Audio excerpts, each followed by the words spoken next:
ही रहूंगा। अरे भोंदू, पहले पकड़ तो ले। आज नहीं छोड़ूंगा। रोज रोज मेरा माखन चुरा कर भाग जाते हो।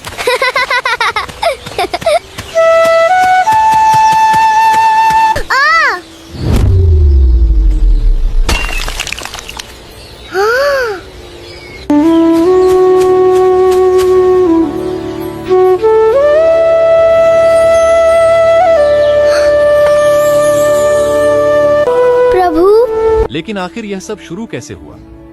एक अनाथ ग्वाले ने स्वयं भगवान जगन्नाथ को माखन चोरी करते हुए कैसे पकड़ लिया? यह कथा है भांडिरवन की यमुना किनारे बसे एक छोटे से आश्रम की, जहां एक बालक रहता था। नाम था भोंदू, क्योंकि किसी को उसका असली नाम पता ही नहीं था। सुबह से शाम तक वह आश्रम के सारे काम करता और बदले में उसे मिलता था केवल उपहास। आश्रम के बच्चे हंसते, कभी किसी से नाराज नहीं होता। एक शाम गुरुदेव कथा सुना रहे थे। सभी शिष्य ध्यान से बैठे थे। गुरुदेव बोले, बच्चों, भगवान को सोना, चांदी, महल और धन नहीं चाहिए। उन्हें केवल प्रेम चाहिए। जहां सच्चा प्रेम होता है, वहां भगवान स्वयं दौड़े चले आते हैं। और हमारे जगन्नाथ जी, उन्हें माखन बहुत प्रिय है। बाल रूप में वे ग्वालिनों के घरों से माखन चुराकर खा जाते थे। घंटी की आवाज। ये सुनते ही भोंदू की आंखें चमक उठी। कथा समाप्त। गुरुदेव, क्या भगवान आज भी माखन खाते हैं? सुनो सुनो, भोंदू पूछ रहा है, भगवान आज भी माखन खाते हैं? अगर प्रेम सच्चा हो तो भगवान आज भी सब कुछ स्वीकार करते हैं बेटा। बस यही बात भोंदू के दिल में उतर गई। अगली सुबह वह गांव की एक बूढ़ी माता के पास गया। माता जी मिलेगा? क्या करेगा बेटा? अपने जगन्नाथ जी को खिलाऊंगा। बूढ़ी माता, मुस्कुरा जा बेटा, भगवान तेरा भला करेंगे। भोंदू माखन लेकर भांडिरवन पहुंचा। प्रभु, मैं ज्यादा कुछ नहीं जानता। प्रभु, मैं ज्यादा कुछ नहीं जानता। ना मुझे शास्त्र आते हैं, ना मंत्र।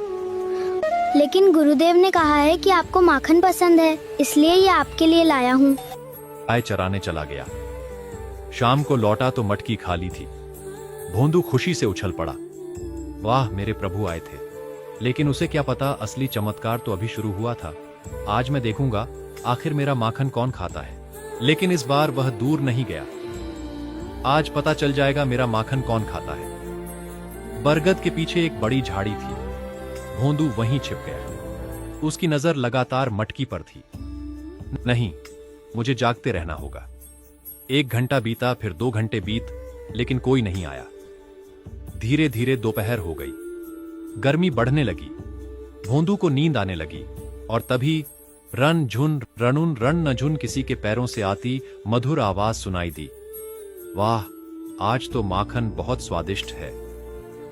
सिर पर मोर पंख, बड़ी बड़ी गोल आंखें, पीतांबरी, पीले वस्त्र।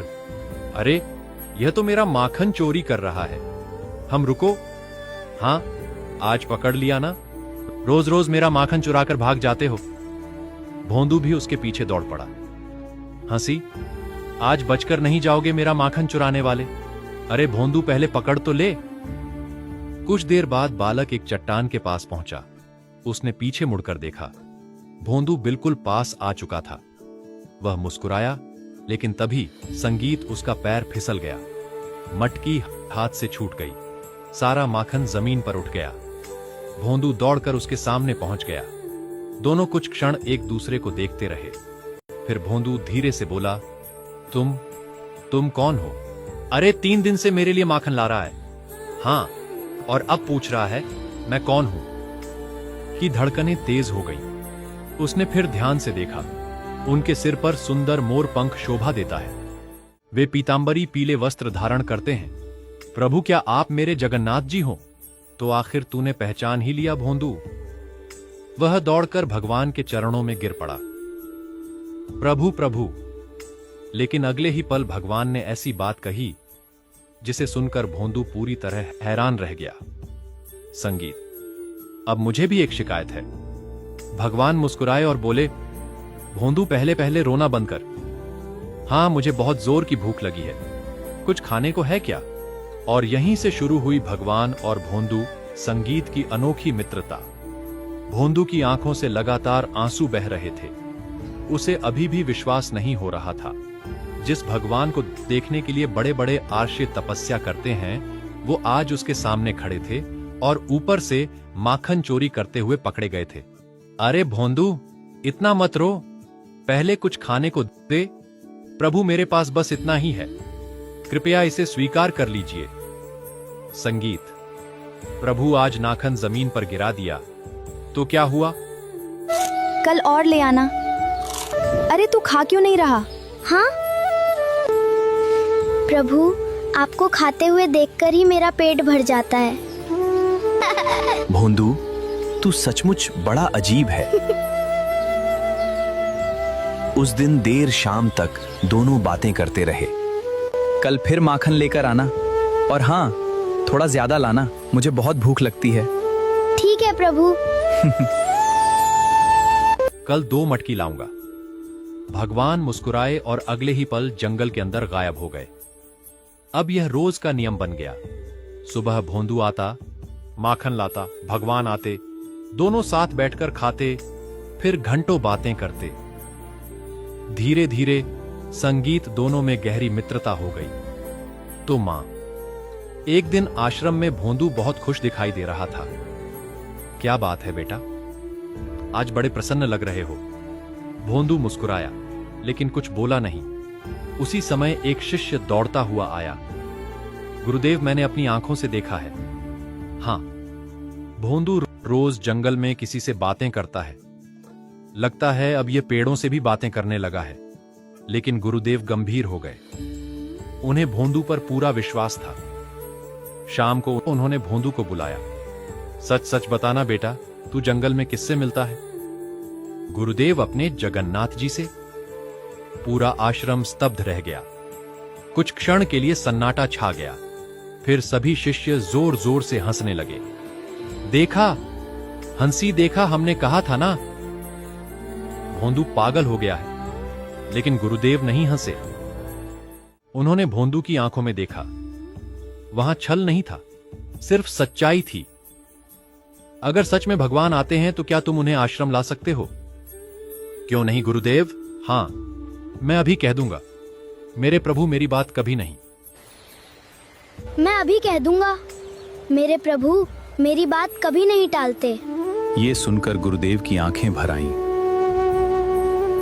अगले दिन भोंदू पहले से भी ज्यादा माखन लेकर जंगल पहुंचा। भगवान पहले से ही उसका इंतजार कर रहे थे। वाह, आज तो 3 मटकी माखन लाया है। भगवान खुश होकर बोले। भोंदू मुस्कुराया। प्रभु, पहले एक बात बताओ, क्या तुम मेरे सच्चे मित्र हो? भगवान हंस पड़े। इसमें भी कोई शक है? तू मेरा सबसे प्यारा मित्र है। तो फिर मेरी एक बात माननी होगी। कहो। आज आपको मेरे साथ आश्रम चलना होगा। भोंदू, मैं नहीं जाऊंगा। बस एक बार चलो ना। नहीं, मैं तेरा मित्र हूँ। तेरे साथ यहाँ मिल लेता हूँ, लेकिन आश्रम नहीं जाऊंगा। यही भोंदू नाराज हो गया। हो उसने गया। सारी माखन की मटकियां उठा ली। उसने ठीक सारी है, माखन की तो मटकियां मुझे भी उठा ली। आपसे कोई प्रेम नहीं। ठीक है, भगवान तो चुप मुझे हो भी गए। आपसे कोई प्रेम नहीं। भोंदू ने भगवान मटकी चुप कंधे हो पर रखी भोंदू और ने वापस मटकी चल कंधे पड़ा। पर रखी और भगवान वापस पीछे चल पीछे पड़ा। दौड़े। अरे भगवान भोंदू, पीछे-पीछे दौड़े। रुक तो सही। अरे लेकिन भोंदू रुक नहीं तो सही, रुका। लेकिन भोंदू नहीं। नहीं रुका। अब मैं कुछ नहीं। नहीं सुनूंगा। अब मैं कुछ नहीं सुनूंगा। भगवान पहली बार परेशान दिखाई दिए। उन्हें समझ आ गया था कि ये भोला बालक आज सचमुच सचमुच मानने वाला नहीं है। और आखिरकार उन्हें भोंदू के प्रेम के आगे झुकना ही पड़ा। भगवान मुस्कुराए। भगवान मुस्कुराए। ठीक है भोंदू, मैं हार गया। चल आज मैं तेरे गुरुदेव के पास चलूंगा। ये सुनते ही भोंदू खुशी से ये उछल सुनते पड़ा। ही भोंदू खुशी प्रभु, से वो उछल पड़ा। सच में मेरे साथ आश्रम सच में चलोगे? मेरे साथ लेकिन आश्रम उसे क्या चलोगे? पता था कि आश्रम पहुंचते ही एक लेकिन ऐसा उसे क्या चमत्कार पता होने था वाला है जिसे कि देखकर आश्रम पूरे पहुंचते आश्रम ही की दुनिया एक बदल जाए। ऐसा चमत्कार होने और वाला है आखिरकार उन्हें भोंदू के प्रेम के जिसे आगे झुकना ही देखकर पड़ा। पूरे आश्रम की भगवान दुनिया मुस्कुराए। बदल जाएगी। ठीक है भोंदू। और आखिरकार उन्हें भोंदू के चल प्रेम प्रभु। के आगे झुकना ही पड़ा। भोंदू खुशी से उछल पड़ा। भगवान मुस्कुराए। आप सच ठीक में है मेरे साथ भोंदू। आश्रम चलोगे? मैं हार भगवान गया। मुस्कुराए। चल। प्रभु, हाँ, भोंदू। भोंदू खुशी से लेकिन उछल एक पड़ा। शर्त है। आप सच में मेरे बताइए साथ प्रभु। आश्रम चलोगे? भगवान हंसते मुस्कुराए। हुए बोले, हाँ भोंदू, मैं बहुत थक गया। लेकिन एक शर्त है। इतनी दूर पैदल नहीं बताइए चल प्रभु। सकता। भगवान अपनी हंसते पीठ हुए पर बोले, बैठाकर ले मैं जा। बहुत थक गया हूँ, बस इतनी सी दूर बात आ पैदल जाए। नहीं चल सकता, प्रभु भोंदू मुझे अपनी खुशी-खुशी पीठ पर आश्रम बैठाकर की ले ओर चल। पड़ा। बस इतनी सी रास्ते बात। भर वो भगवान आ से जाइए बातें प्रभु। करता रहा और भगवान भी उसकी मासूम बातें सुनकर गर्व भोंदू मुस्कुराते खुशी खुशी आश्रम की ओर चल उधर पड़ा। आश्रम में गुरुदेव रास्ते भर वो बार-बार भगवान रास्ते से की तरफ बातें देखते करता रहा और भगवान उनका भी मन उसकी बेचैन मासूम था। बातें सुनकर उन्हें मुस्कुराते भोंदू पर रहे। विश्वास था, उधर आश्रम में लेकिन मन में एक डर भी गुरुदेव था। बार बार रास्ते की तरफ देख अगर रहे भोंदू थे। दुखी होकर लौट उनका आया मन तो, बेचैन था। अगर उन्हें भगवान भोंदू नहीं पर आए, विश्वास था। तो आश्रम के बाहर गायों की लेकिन घंटियां मन में सुनाई एक डर भी था, अगर सभी भोंदू शिष्य दुखी होकर बाहर लौट लौटे। आया तो, भोंदू आ अगर गया। भगवान नहीं आए तो। भोंदू आ गया। गुरुदेव भी जल्दी से बाहर पहुंचे। आश्रम के बाहर गायों बहुत की घंटियां मुस्कुराते सुनाई हुए दी। खड़ा स्वयं सभी भगवान शिष्य बाहर दौड़े। विराजमान थे। भोंदू आ गया। भोंदू भगवान आ गया। विराजमान थे। गुरुदेव भी सिर जल्दी मोर से पंख, बाहर पहुंचे। पीली भोंदू पीतांबरी, मुस्कुराते हुए बड़ी-बड़ी गोल स्वयं आंखें। भगवान विराजमान थे। पूरा भगवान वातावरण विराजमान थे। सिर अलौकिक मोर प्रकाश पंख, से भर पीली गया। पीतांबरी, बड़ी गुरुदेव बड़ी की गोल आंखों से आंखें। आंसू बहने पूरा लगे। वातावरण अलौकिक उनके हाथ प्रकाश से अपने भर आप गया। जुड़ गए। गुरुदेव की आंखों से वो आंसू कांप-कांप, बहने लगे। प्रभु उनके सचमुच हाथ आप आ अपने आप गए। जुड़ गए। वो कांप कांप, प्रभु भगवान सचमुच आप आ गए। गुरुदेव भगवान आपका मुस्कुराए। शिष्य मुझे जबरदस्ती पकड़ कर गुरुदेव, लाया है। आपका शिष्य मुझे जबरदस्ती पूरा पकड़ कर आश्रम लाया हंस है। पूरा लेकिन आश्रम हंस गुरुदेव पड़ा। रोते ही रहे। वो भगवान लेकिन के गुरुदेव चरणों रोते में ही गिर रहे। पड़े। वो भगवान के चरणों मैंने में गिर जीवन भर पड़े। शास्त्र मैंने जीवन पढ़े, भर शास्त्र पढ़े, तपस्या की, भजन भजन किया, वैराग्य अपनाया, लेकिन मैं आपको नहीं पा सका। और इस भोंदू ने अपने प्रेम से आपको यहाँ ले आया। भगवान ने गुरुदेव को उठाया। भगवान ने ज्ञान गुरुदेव मुझे को समझ उठाया। सकता है और इस ज्ञान भोंदू मुझे ने समझ सकता है। मुझे अपने प्रेम से और बांध इस लिया भोंदू है। ने मुझे अपने प्रेम सभी से बांध शिष्य लिया है।